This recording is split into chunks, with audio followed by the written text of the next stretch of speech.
Hello बच्चों, चलिए प्रश्न को देखते हैं। तो दिया गया प्रश्न है कि रासायनिक समीकरण की क्या आवश्यकताएं हैं। तो हमें बताना है कि जो हमारा रासायनिक समीकरण है कि क्या क्या आवश्यकताएं हैं। तो चलिए हम देखते हैं। तो हम क्या लिखेंगे? मुख्य अवधारणा। मुख्य अवधारणा। तो मुख्य अवधारणा क्या हो जाएगी? रासायनिक समीकरण। तो अब हमें पता होना चाहिए कि रासायनिक समीकरण होता क्या है, उसकी आवश्यकता क्यों पड़ी, हम लोग किस प्रकार से लिखते हैं। तो चलिए हम देखते हैं। जैसे कि हमने बोला कि हमारा जो ऑक्सीजन की उपस्थिति में मैग्नीशियम जो रिबन है उसका दहन होता है। ठीक है। जैसे कि मैंने बोला कि जो हमारा मैग्नीशियम है, ऑक्सीजन की ऑक्सीजन की उपस्थिति में मैग्नीशियम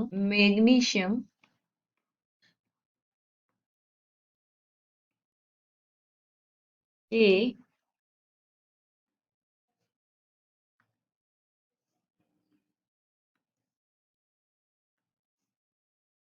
के रिबन का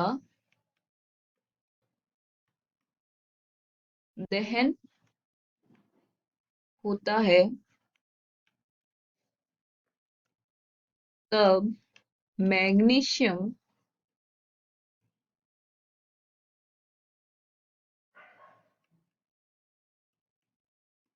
ऑक्साइड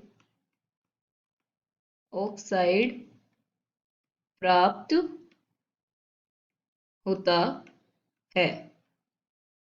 तो यहाँ पे देखिए कितनी लंबी लाइन हो गई। अगर हम वाक्य में बोलें तो बहुत लंबा हो जाता है। तो इसको कम करने के लिए, इसको सुविधाजनक करने के लिए हमने क्या किया?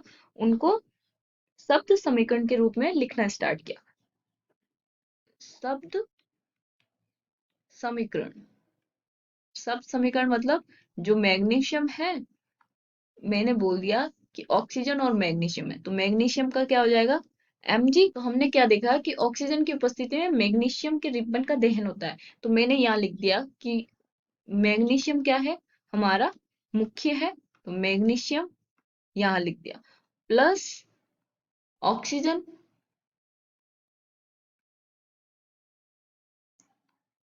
और तीर का निशान, और हमने लिख दिया यहाँ पे मैग्नीशियम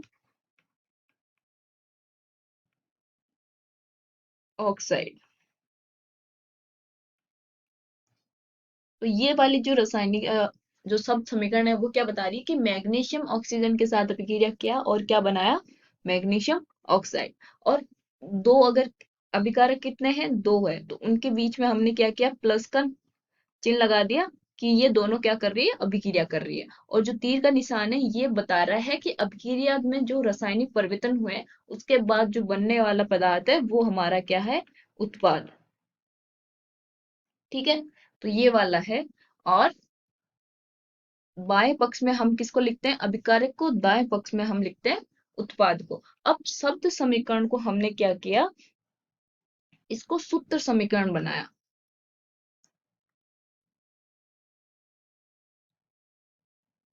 इसकी जगह हम शब्द की जगह हम अगर हम रासायनिक सूत्र उपयोग करें तो क्या होगा? सूत्र समीकरण।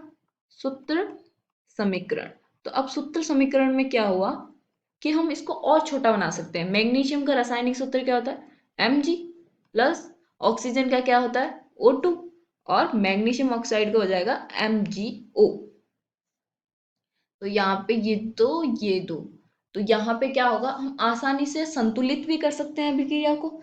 ऊपर से हम अभिक्रिया को बहुत ही छोटे रूप में लिख सकते हैं। दूसरा, उसकी अवस्था भी आसानी से दर्शा सकते हैं कि मैग्नीशियम कौन सा है? ऑक्सीजन गैस में है, Mg। मैग्नीशियम ऑक्साइड सॉलिड है, क्या है? ठोस है, द्रव है या गैस है?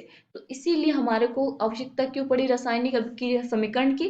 रासायनिक समीकरण की आवश्यकता पड़ी कि उसको हम छोटे से छोटे रूप में लिख सकें, आसानी से कोई भी लिख सकता है। और उसके बाद में हम रिएक्शन को बैलेंस कर सकते हैं। उससे हम मोल बता सकते हैं कि किस अभिक्रिया है, कि जैसे कि दो मैग्नीशियम के मोल है और ऑक्सीजन के साथ अभिक्रिया करके दो मैग्नीशियम ऑक्साइड बनाएंगे, तो हम ये एक रासायनिक समीकरण के द्वारा बता सकते हैं। और उसकी अवस्था भी बता सकते हैं। तो इसीलिए हमें क्या हुआ, रासायनिक समीकरण की आवश्यकता पड़ी। तो हम यहाँ लिख सकते हैं आवश्यकताएं।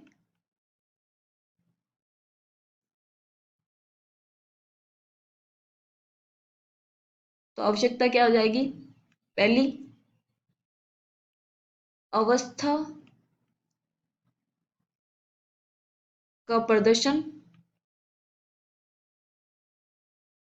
वो आसानी से होगा, जैसे कि अगर वो ठोस है तो एस से, गैस है तो जी से, और द्रव है तो एल से। दूसरा, संतुलित अभिक्रिया के लिए, संतुलित करने में। तीसरा, आसानी से लिखने के लिए, लिखने के लिए। तो ये हो गई हमारी रासायनिक समीकरण की आवश्यकताएं। तो आशा करती हूँ आपको समझ में आया होगा। धन्यवाद।